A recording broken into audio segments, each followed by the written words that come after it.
there, my name is Rob and welcome to Metal Monthly, a video series where we talk about everything that happened last month in metal music, just in case you happen to miss anything. Album releases, band formations and breakups, musician deaths, any other fun, interesting stories, things like that, we talk about it and it's fun. Well, let's start off with album releases. As always, there were loads of album releases last month, so we're just going to talk about the ones that were big and interesting, or the ones that I'm personally interested in, because it's my video series and I can do what I want. So, some of the metal albums released in July include Bury Tomorrow, Cannibal. The metalcore band that's been going forever has released another metalcore album, and it sounds like all of the other ones.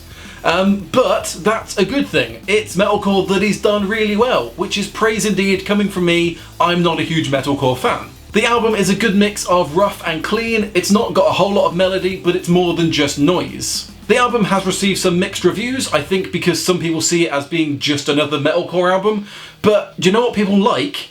Metalcore. So this is literally giving the people what they want. That's not a bad thing. Next up, Crown the Empire 0710-2010. Crown the Empire formed in July of 2010, playing their first gig on the 10th of July, making this basically a 10-year anniversary album. However, when I saw the title and was like, oh, that's a date, and it was released in July this year, so is that the date? Wait, no, it's 10 years out. I got very confused. Shut up, I get confused easily. So this is an acoustic album with a bunch of covers of all the songs that the band has released in the last 10 years, with at least one new song. I'm not a massive fan of the band, I don't know, I might be wrong, let me know in the comments. Someone else will know. I'm sure some people like this band, right? Anyway, they're good acoustic songs, they maybe get a bit samey by the end, but again, I'm not a massive fan of the band. I imagine for people who do like the band, this is a really cool album where they can listen to their favourite songs in a new style. This is a cool idea, more bands should do this. TeknoAXE Project Regeneration Volume 1. That is a terrible title, just saying. Anyway, it's a TeknoAXE album, it sounds like TeknoAXE, it's 90s industrial techno and metal. It basically sounds like the Matrix soundtrack. Which again, that's a good thing, I love the Matrix soundtrack. This album is probably a little bit heavier than normal, with some influences from like Rob Zombie and Slipknot in there. And basically, if any of the references I've just made sound good to you, check this album out, it's really good. And lastly, Primal Fear Project Commando. I listened to this album and was fully expecting to hear Primal scream, which they sound nothing alike. While I'm on the subject, condolences to Denise Johnson, who passed away from Primal Scream this month.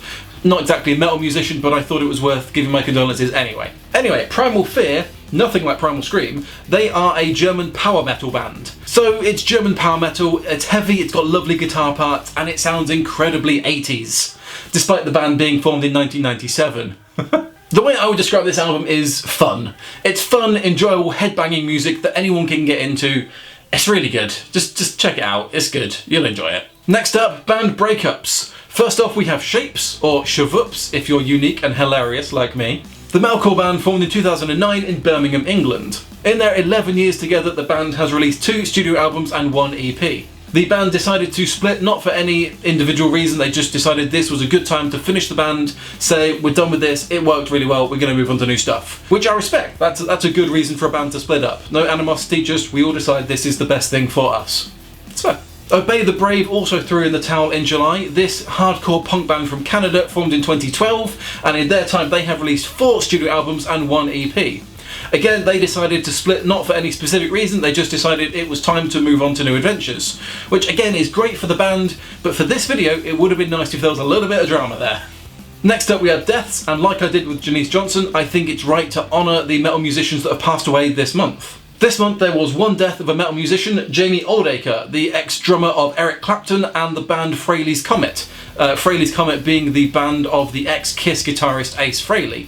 Mr. Oldacre passed away at 68, so my condolences to him and his family. Next up, Music Festival Explorer. If you didn't know, I have a website. It's called Music Festival Explorer. On this website I document my experiences at music festivals and I write a bunch of blogs about music festivals and just music, generally metal music, and I thought this would be a good place to plug it. Figured if you're watching this video you might be interested in this. In the past month I have written blogs on the history of Download Festival, expectation versus reality of music festivals, and a serious answer to the question, is Slipknot satanic?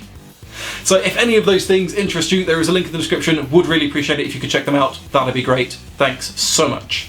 And to finish off this month's fun story of the month, in fact this month it isn't even one story, it's just a couple of smaller fun things that I found on the internet, so let's go with it. So this month Taylor Swift released her newest album Folklore, and going by the album cover, it's a black metal album.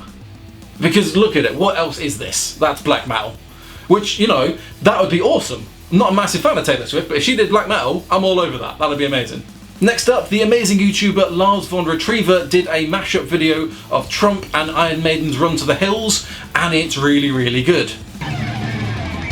Run to the hills. Again, there is a link in the description if you want to go check out the full video and give respect to the guy who actually made it, rather than just me who stole a clip of it for my own video. And to finish off with, I found this flowchart to help you define the genre of metal music you're listening to. Now this graph has probably been around for years, but I found it this month, so I'm going to say it counts. I really like the first question, is the song good? No, it's nu metal. I like nu metal, but that's a funny joke. Anyway, that's all for this month. Thank you so much for watching. If you listened to any of those albums earlier, please do let me know in the comments what you thought of them. Be sure to follow me on the social medias. Go check out Music Festival Explorer. Thank you so much for watching. My name is Rob, and I will see you next month.